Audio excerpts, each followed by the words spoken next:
Welcome to the deep dive. Today, we're jumping straight into Expedia Group's Q3 2025 earnings, really focusing on the strong results and their updated guidance. Exactly. The plan is to quickly unpack what drove this performance and, what the company's saying about the rest of the year. Okay, let's get right to it then, because the headlines were, well, pretty striking. A big beat on expectations. Absolutely. Total gross bookings grew 12% year over year, reaching $30.7 billion, and revenue was up 9% to $4.412 billion. Yeah, solid top line. But the profitability, that's where it really jumps out. Adjusted EPS hit $7.57. $7.57. Wow. Analysts were expecting, what, around $7? Something like that, yeah. So Okay. it's a significant beat. That's 23% growth year over year on adjusted EPS, and GAAP net income actually jumped 40%. 40%. Okay, that's serious leverage. So the big question then is this just a rising tide lifting all boats, or is Expedia executing particularly well? Well, management's view, as the CEO put it, was improved demand, disciplined execution, and tangible progress on strategic priorities. Right. So they're pointing to their own actions, the strategy paying off. Exactly. It sounds like that big tech platform consolidation and brand focus might finally be, bearing fruit in terms of efficiency. And that confidence clearly showed up in the guidance, right? They immediately raised the full-year outlook for 2025 based on Q3. They did, Yeah. which sends a strong signal, I think, that they believe these improvements aren't just a one-off quarter. It feels more structural. Okay, so let's break down where that 12% booking growth actually came from. Lodging is the core, so let's start there. Sure. Booked room nights grew 11% overall. That's 108.2 million room nights. And geographically, international has been strong for a while. Still is. Yeah. High teens growth in the rest of world category. Asia was particularly strong, over 20% growth there. But the U.S., that seemed like the notable point this quarter. Definitely. U.S. room nights saw their fastest growth in, I think they said, over 3 years, high single digits. Which is pretty significant, right? It suggests maybe that whole platform unification, bringing Hotels.com and Vrbo onto the main Expedia tech stack, is actually starting to work better in their home market. It seems that way. Maybe making it easier to book, easier to cross-sell within the U.S. ecosystem. Okay, now drilling down into the business segments, it almost feels like two different companies now, doesn't it? You've got the consumer side, B2C, and then this B2B engine. Yeah, the business-to-business, the B2B segment, is really the standout story here. A huge tailwind. What were the numbers there? Gross bookings up 26%. 26.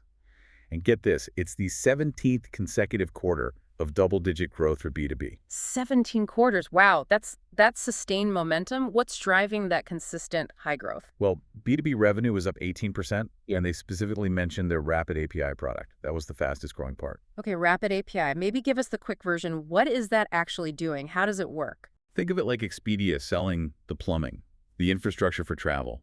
Instead of just selling a hotel room to you or me, they're selling access to their massive inventory, their rates, their content. To other businesses. Exactly. To big partners like airlines, credit card companies, large corporate travel managers.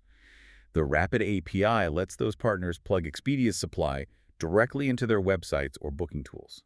Ah, okay. So Expedia becomes the wholesaler, essentially, the behind-the-scenes engine. Right. It's high volume, probably lower friction per booking for Expedia, and it lets them scale incredibly fast without needing the same kind of direct marketing spend you see in B2C. Makes sense. It sounds much more scalable than fighting for every single click on Google against, Booking.com and everyone else. That definitely diversifies things for them. Okay, so if B2B is the rocket ship, how did the consumer side, the B2C segment, do? It still grew, which is Right. important. Gross bookings up 7% year over year. Slower, but still growing. Yeah, but the story in B2C seems to be more about efficiency now, not just raw growth.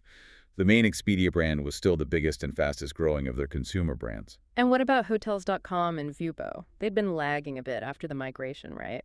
They showed sequential improvement, which suggests, again, that maybe the platform work is starting to help them manage those brands better, target their specific audiences more effectively. So signs of life there, too. Management must be breathing a bit easier on that front. I'd imagine so. They mentioned Hotels.com grew at its fastest pace in over 2 years. So that hotel-focused, loyalty-driven model seems to be finding its footing again. Okay, good growth picture overall. Let's pivot to profitability, because that's where things got really impressive and where the market seemed most excited. Definitely. Adjusted EBITDA was up 16%, hit almost $1.45 billion. And the overall adjusted EBITDA margin expanded by 208 basis points. 208 basis points. Let's translate that. What does that mean in simple terms? Basically, for every dollar of revenue that came in, they kept over 2 cents more in adjusted profit compared to last year. It's a big jump in efficiency. Driven by cost control and leverage. Absolutely. And most of that gain came from the consumer side, from B2C. Right. What were the B2C margin numbers? B2C EBITDA margins hit 40.7%. That's up 375 basis points year over year. Wow, almost 4 percentage points higher profitability on their main consumer business. That's That's huge. How was it just cutting ads? It was smarter marketing, what they called significant marketing leverage. Get this, direct sales and marketing costs in B2C were actually down 4% year over year. Down, even with room nights growing. Exactly. That's the key. They're successfully shifting people away from expensive channels, like paying Google for clicks, and getting them to book directly, use the app, join the loyalty program. So building actual brand loyalty instead of just renting customers transaction by transaction. Precisely. They leverage marketing spend by over half a point as a percentage of gross bookings, meaning marketing is just taking a smaller slice of the overall pie. That's incredibly efficient. Was it just marketing or other costs too? Other costs too. Adjusted cost of revenue was down 3%. Adjusted overhead expenses were only up 3%. Which in this environment is basically flat. Right. So they leveraged overhead by almost a full point against revenue. Really strong cost discipline across the board. Okay, and we have to talk about the tool enabling some of this, I assume, AI.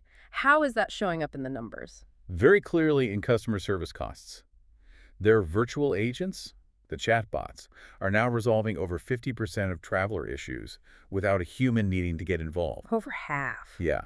And when you automate that much basic customer service, your cost per transaction just plummets. That flows right through to those margin improvements we were talking about. Is that good for the customer, though?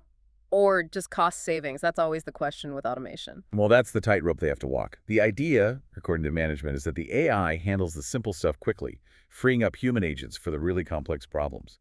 So, in theory, overall service quality could even improve. Okay. Something to watch.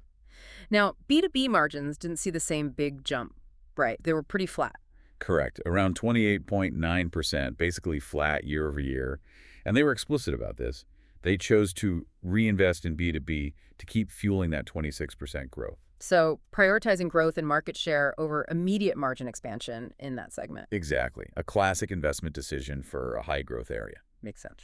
Okay, let's circle back to the outlook then to make sure everyone's clear on what Expedia expects going forward. What's the guidance for Q4? For the fourth quarter, they're looking for gross bookings and revenue growth in the 6% to 8% range, and adjusted EBITDA margins expanding by about 2 points, similar to the full-year target. Okay, a slight moderation from Q3's big numbers, but still strong growth and margin expansion. Yeah, they mentioned the year-over-year comparisons get tougher towards the end of the quarter, which explains the slight slowdown from Q3. Gotcha. And the updated full-year 2025 picture? They bumped it up. Now expecting gross bookings up around 7% for the full year, and revenue up 6% to 7%. And full-year EBITDA margins up approximately 2 points compared to last year. Still a very healthy outlook. Did they mention any worries about the broader economy, macro headwinds? They acknowledged the dynamic environment, yeah. They even mentioned they'd factored in contingencies like, remember the potential U.S. government shutdown threat around that time? Right. They said they looked at it, and because their air revenue isn't actually that large, only about $100 million in Q3, they felt they could probably absorb even a hit there within their updated guidance. So prudent planning, it seems. And looking even further out, beyond 2025. They signaled more margin expansion coming in 2026, though they did say probably at a more moderate pace than this year. So still finding efficiencies, but maybe balancing that more with investing for growth. Exactly. Harvesting the gains from the platform work while still feeding that B2B engine and other initiatives like advertising. Which was also up, right? Advertising revenue? Yeah, up 16% year over year. That's another growing piece for them.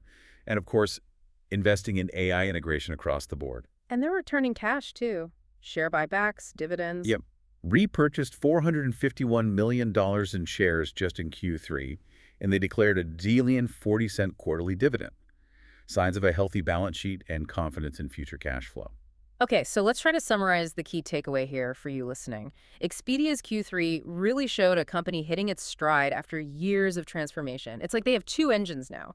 B2C focused on margin through efficiency, AI, and marketing leverage. Right, squeezing more profit out of the core consumer business. And then the B2B segment, which is all about hypergrowth, fueled by that infrastructure play like the rapid API, grabbing market share even if margins are flatter for now. It's a powerful combination. And here's a final thought to chew on, building on that AI angle. Management kept talking about using AI for deep personalization, moving towards what they call agentic commerce, basically. AI agents planning and booking travel for you. The AI travel agent. Exactly. Now, if they actually pull that off, if they make travel planning that much smoother, that personalized, will it just help them steal share from competitors by having a better product? Or could removing so much friction actually grow the entire travel market? Could it genuinely inflect up, as they say, overall travel demand by making it easier and more appealing for people to just go more often? That's a fascinating question. Does hyper-efficient AI-driven booking actually create new demand or just capture existing demand better? Something to think about next time you're planning a trip. Will AI just find you the flight, or will it convince you to take a trip you weren't even planning? A great point to end on. Thanks for joining us for this deep dive.